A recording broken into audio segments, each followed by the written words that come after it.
Now let's move on to the fifth topic, which is, which is the most important one, is what I feel. And um, this one is kind of the most, what do I say, the most ignored, the most brushed under the carpet kind of a topic, yeah, which is depression and anxiety. How many of you think this is one of the most untouched, misunderstood, or it's not received the kind of attention it needs to receive, and not touched upon as much, and most of the time brushed under the carpet? Depression and anxiety is something that's so huge in children these days, but because of lack of our understanding, of course children though will have no idea about it. I think it's our duty as parents to know what our children are going through, to understand they need help, to understand that, oh, my child is behaving a little different. That means I have to step in and check what's happening, right? So it's our responsibility as parents. And depression and anxiety is something, it's like this. There are kind of three categories of people, right? There are some parents who actually understand this, yeah, and they touch upon it, they take it seriously and give it the due attention that it requires. The second kind of people, they know it exists, but they are too shy, because mental health is kind of a taboo still, right? So that's the second set of people. And the third set of people is, they are unaware of a concept called depression and anxiety. They're like, what's wrong with my son? What's wrong with my child? He's so little. Why do you think he needs to even get depressed? I mean, what has he to worry about, right? What has he to worry about? I mean, he gets everything. It's we who work for him, and we just provide the entire food in the plate for him. Why? There's no reason for him to be anxious or depressed about anything. Yes. So this is kind of, I wouldn't totally call it ignorance. It's just lack of understanding. Yeah, you understand it, but then you ignore, then you don't focus on it, then it's ignorance. But if you do not understand that there's a concept called depression that could exist in little children, then it's high time to step up and research about it, know more about it, because it could be your child, or it could be your child's best friend, right? It could be somebody in your child's class. It is our duty, we are parents, it's our duty to know more about anything that would hurt our children, that would hamper our children's growth. I can see Pooja's comment. Exactly, regulating screen time. How did I miss that? Regulating gadgets. Regulating gadgets. In this, we have screen time, then the content that they're watching, yeah, the lack of awareness in what kind of information they need to put out, right? So basically it's regulating content, yeah, regulating content. So basically to watch and to share as well, right? Then what else comes under regulating gadgets? Screen time, definitely, and regulating content, and yeah, the kind of people they meet there. Yes, the kind of people they meet,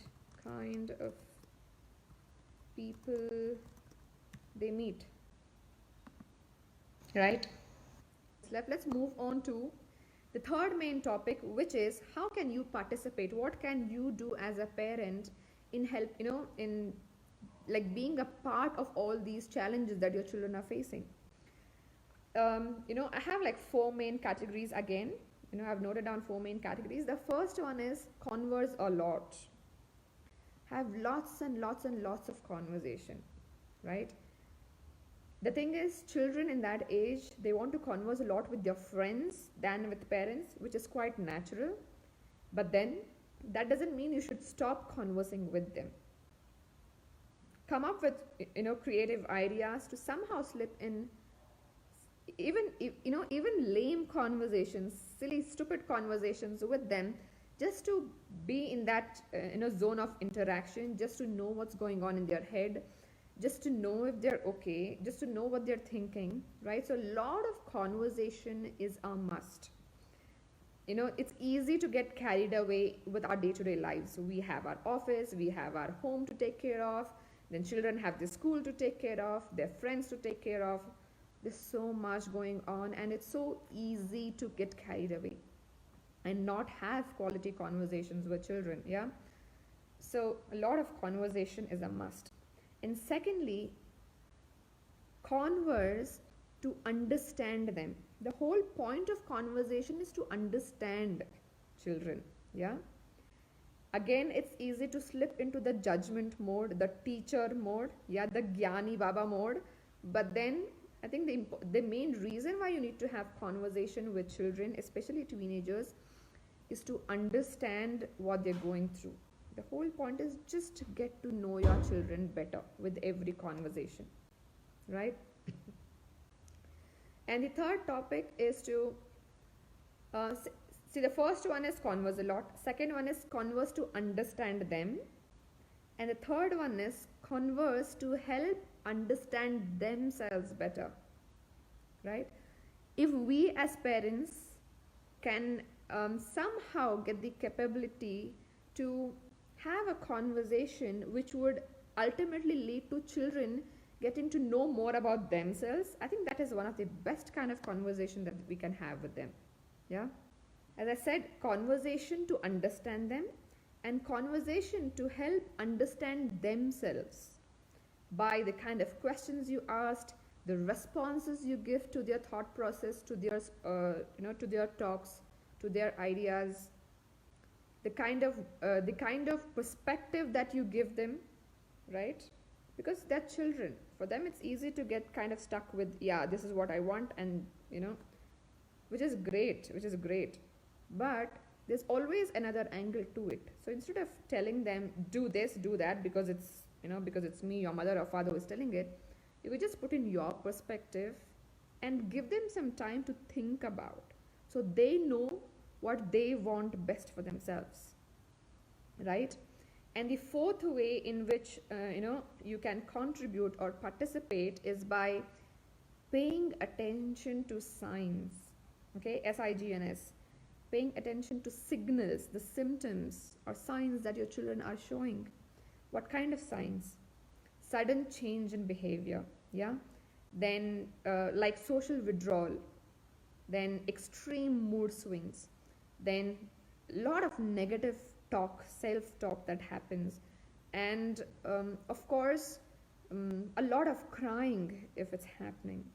So all of these are kind of signs of your child, the possibility of your child being either anxious or depressed. So these subtle signs, children directly don't come and tell you, Mom, I'm depressed, I need help. Nobody tells that to you because they themselves don't know about it. So it's our duty as parents to know what the signs are, how to read signs.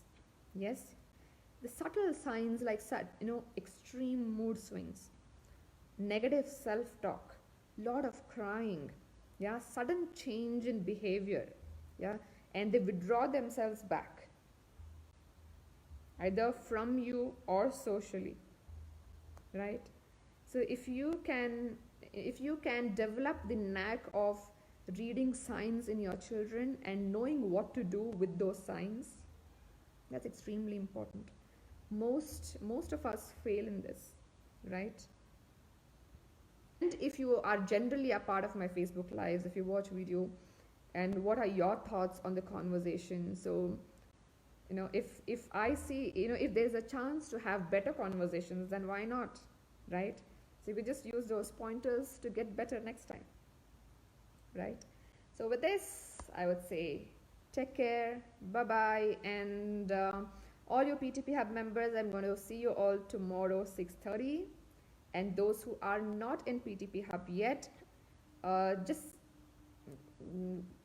say not PTP and share in your email ID. Maybe you want to explore how to be a part of PTP Hub. if you're interested in just hopping on to a complete new learning journey with us, because I think we have about 220 people right now in our community, and we have an amazing learning experience. So if you want to be a part of it, if you want to know um, you know how to kind of get on to the next level of learning journey with me and the entire PTP Hub members, then just type in not PTP and share in your email ID. Take care, and I will see you all next Monday, same place, same time. Bye-bye. So if you want to continue your learning journey, then I want you to click the link in the description box and be a part of my closed Facebook group called Parenting with Ease, wherein you can attend the Monday lives that I do every week. All right, I'm going to see you there. Take care.